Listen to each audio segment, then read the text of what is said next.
Souvenez-vous, il y avait le secret bancaire. Voilà que notre pays va devoir s'adapter à une nouvelle transformation de ses conditions cadres, celle de la fiscalité des entreprises. Bruxelles fait pression, ou du moins dit qu'elle pourrait faire pression pour que nos cantons révisent de fond en comble les statuts fiscaux accordés aux multinationales qui se sont installés dans notre pays. Et force est de constater que ça marche puisque deux cantons, et pas des moindres, ont déjà déclaré vouloir anticiper la chose. Alors, il y a le canton de Genève qui se propose lui d'imposer à un taux unique de 13% le bénéfice de toutes les entreprises suisses ou étrangères. Et voilà que hier, on apprenait que le canton de Zurich emboîte le pas en parlant d'un taux qui pourrait osciller entre 14 et 16%. Tout ça pourquoi? Eh bien, on va en parler avec notre invité, Philippe Quesnel. Bonjour. Bonjour. Vous êtes avocat fiscaliste, docteur en droit, vous connaissez bien, vous avez plusieurs casquettes aussi, président de la LICRA, et vous êtes aussi le président de la Chambre de commerce suisse pour la Belgique et le Luxembourg. Ça tombe bien parce que c'est ma première question, Philippe Quesnel. J'ai envie de comprendre un tout petit peu, vous qui connaissez bien Bruxelles, vous qui connaissez bien aussi les couloirs européens, est-ce qu'il y a vraiment une grosse pression? Est-ce qu'on a besoin de, tout d'un coup, s'agiter et essayer d'anticiper la chose de cette fameuse pression de l'Union européenne? Bon, tout d'abord, c'est pas une pression qui date d'aujourd'hui, c'est des négociations qui traînent, je dirais même déjà en longueur. La Suisse a essayé un petit peu de louvoyer en disant qu'elle discutait, qu'elle négociait pas. Bon, la position de la Suisse peut être résumée ainsi. Sa faiblesse, c'est que l'Union européenne est compétente en matière d'imposition des personnes morales et que, effectivement, à la fin des années 90, elle a adopté ce qu'on appelle un code de conduite et elle a fait, excusez-moi l'expression, un peu le ménage en son sein. Ça, c'est son point faible. Donc, effectivement, la Suisse n'a pas tellement d'arguments pour dire « Ah, mais pourquoi nous, est-ce que nous, on continue à agir de la sorte ?» Puisque, effectivement, l'Union européenne, là, il faut admettre, en son sein, a fait le ménage. En revanche, le point fort de la Suisse, c'est que au sein de l'Union européenne, certains ont trouvé les failles et au fond, il y a deux failles possibles. La première, c'est de faire comme a fait l'Irlande, c'est-à-dire de baisser le taux à 8%, et je dirais que c'est la solution neuchâteloise, genevoise oui. et maintenant zurichoise, c'est donc de mettre un taux plus bas pour tout le monde. Et puis, il y a d'autres États, comme la Belgique, qui a introduit un système d'intérêt national, comme la Grande-Bretagne, qui a quand même conservé son statut d'agency, qui au fond, malgré le code de conduite, disons, ont quand même conservé des statuts très favorables. Alors, je dirais que la position de la Suisse aujourd'hui, ce qu'elle doit absolument faire, c'est si elle renonce à quelque chose, elle doit absolument exiger que tous les autres renoncent aussi. C'est pas possible de renoncer à nos statuts spéciaux alors qu'on a des systèmes belges ou anglais qui sont encore plus avantageux. Voilà, parce qu'on a l'impression, Philippe Quesnel, permettez-moi de vous interrompre, on l'a vu encore pas plus tard qu'hier soir, une entreprise comme Janssen, pour ne pas la nommer en Belgique, a payé quelque chose en une année comme un taux normal sur les bénéfices de 1%. 1%, Philippe Quesnel.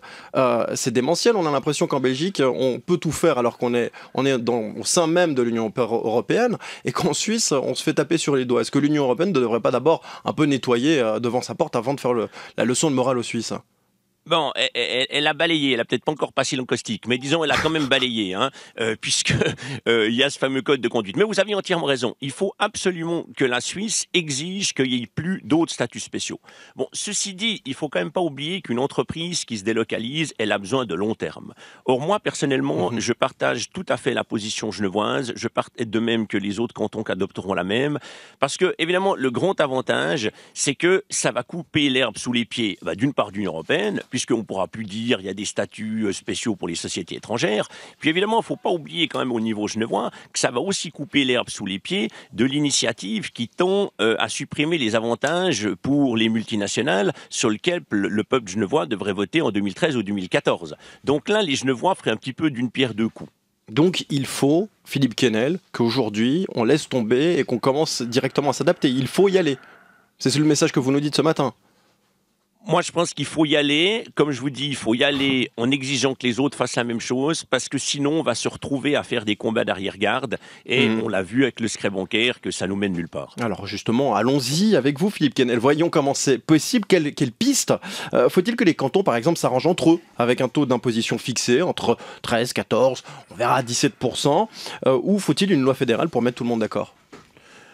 Non, je crois qu'il y a un principe de base qui est que les cantons restent libres au niveau des taux. Donc ça, je crois qu'il ne faut pas toucher, il faut limiter, il faut laisser la liberté aux cantons.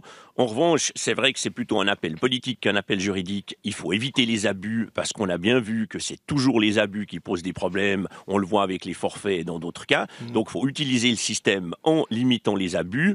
Et je crois qu'effectivement, maintenant, les cantons concernés doivent réagir. Alors Genève l'a fait. Je pense que maintenant, c'est un petit peu le moment que le canton de Vaud... Avec quel taux? Alors, moi, je pense qu'il faut voir qu'il y a beaucoup de ces grandes sociétés qui sont assez volatiles. Hein, je veux dire, notamment, je pense à tous les traders, etc. Donc, il faut un taux, au fond, qui soit pas loin de celui dont ces entreprises bénéficient aujourd'hui en bénéficiant des statuts spéciaux. Je trouve personnellement que le 13% est très bien. Un taux qui serait susceptible donc d'intéresser certaines entreprises de rester encore en Suisse et bien évidemment pour les entreprises suisses qui, elles, peuvent se frotter les mains. Effectivement, et puis aussi, non seulement les entreprises étrangères de rester, mais aussi d'autres entreprises de venir. Bon, il y a tout le problème de la compensation. Par contre, on apprenait encore aujourd'hui dans le Tages-Anzeiger, on souligne que les pertes fiscales pour les 3 cantons concernés, Zurich, Genève et Bâle, pourraient atteindre plus d'1,5 milliard de francs. Toujours selon le Tagui, le canton de Vaud estime que ces pertes fiscales pourraient atteindre près de 2 milliards de pertes fiscales. Énorme, non ? Oui, mais comme par hasard, c'est le Tages-Anzeiger, hein, je veux dire. Alors, moi, je dirais que cette question, ça va être un petit peu l'heure de vérité pour une partie de la gauche, pas toute la gauche, je tiens à préciser, parce que je tiens quand même à rendre hommage à Jean Stouder, qui a eu l'intelligence et le courage d'introduire cette modification à Neuchâtel, mais d'une partie de la gauche, j'appellerai pas la gauche fleur bleue, mais la gauche Edelweiss. Il y a une partie de la gauche Edelweiss qui croit que, la gauche Edelweiss, elle croit que les entreprises viennent en Suisse, parce que la Suisse est belle, parce qu'elle a des montagnes, elle a un beau lac, etc., et qu'on ne tient pas compte des avantages fiscaux. Je tiens à rappeler, ces avantages de qualité de vie, de bon droit du travail, etc., rentrent en ligne de compte. Mais si on n'est pas sur la shortlist des pays attractifs fiscalement, ces entreprises ne viennent pas. Or, pourquoi c'est une heure de vérité? Parce que si aujourd'hui, cette gauche-là dit, nous, on est contre la réforme de ces statuts, mais on est contre abaisser le statut pour tout le monde, ça veut dire qu'ils poignardent en plein cœur la promotion économique helvétique. La question de la compensation, Philippe Quesnel, quand même, parce que si on parle là-dessus, la péréquation financière est-elle une solution? Elle peut assumer un tel décalage? Alors, oui, il faut quand même prendre en ligne de compte qu'on parle des pertes. Hein. C'est vrai qu'il y aura des pertes fiscales. Elles sont monumentales. Oui, mais attention, vous avez quand même une étude de la CREA qui nous dit que si les entreprises partaient, la perte globale serait de 10 milliards et on parle de 50 000 emplois pour le canton de Genève. Donc il faut quand même être très très prudent et que la Confédération doive participer à cet effort. Mais évidemment, parce que si vous voulez, si ces entreprises partent, eh bien la Confédération perdra aussi des impôts. Et puis ce qu'il faut bien voir, c'est qu'aujourd'hui, au niveau des statuts spéciaux, au fond, c'est déjà les cantons qui font des sacrifices. C'est pas la Confédération, puisque la Confédération, n'a pas de taux privilégié pour ces sociétés-là. Donc la Confédération doit agir et doit, comme le demande d'ailleurs le canton de Zurich, en la personne notamment de la ministre zurichoise des Finances, Ursula Guth, la Confédération va devoir mettre la main à la poche. Oui, mais les cantons et la Confédération, sur cette question-là, tirent tout à fait à la même corde. Vous citiez l'exemple de Châtelois, c'est assez intéressant, on l'a entendu d'ailleurs dans le journal de 7 heures. C'est un cas qui fonctionne, c'est donc la piste qu'il faut privilégier, Philippe Quesnel? Ah oui, moi je le répète, je rends hommage à Jean Stouder, parce qu'effectivement, je crois que c'est difficile quand même pour quelqu'un de gauche de faire passer cette initiative, mais d'un autre côté, c'est peut-être qu'un gouvernement de gauche qui arrive à le faire. Et je dirais que ça pose justement le problème dans le canton de Vaud. Comme vous savez, le canton de Vaud a une majorité de gauche. Par chance, le canton de Vaud a une gauche assez pragmatique, et j'espère que maintenant, il monte dans le bateau. D'un côté, c'était peut-être pas mal habile d'attendre un petit peu, parce que ça permet un petit peu de voir où les autres cantons situent leur taux, mais il faudrait pas donner l'impression que si le canton de Vaud dit rien, c'est parce qu'il y a des dissensions internes. Est-ce qu'on est à un moment historique, à un tournant aujourd'hui dans notre histoire, Philippe Quesnel? Disons, on appartient à un monde qui change, et comme l'avait dit une fois sur vos ondes le conseiller national Frey, on ne peut pas dire au monde arrêtez de tourner, je veux descendre. Donc effectivement, on est à un tournant. On peut dire à Bruxelles arrêtez de nous embêter.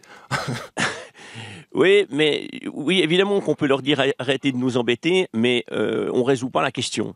Et je crois qu'effectivement, autant il faut négocier, il faut résister, autant il faut je suis contre, si vous voulez, mais en matière de secret bancaire aussi, je suis contre à cette solution de dire on fait rien, on se terre, on met la tête dans le sable et on attend. Ça, on sait que ça mène nulle part. Ce qu'il faut, c'est effectivement négocier, résister et arriver avec des solutions. Et la solution neuchâteloise, zurichoise et genevoise est une solution, et pour moi la meilleure solution.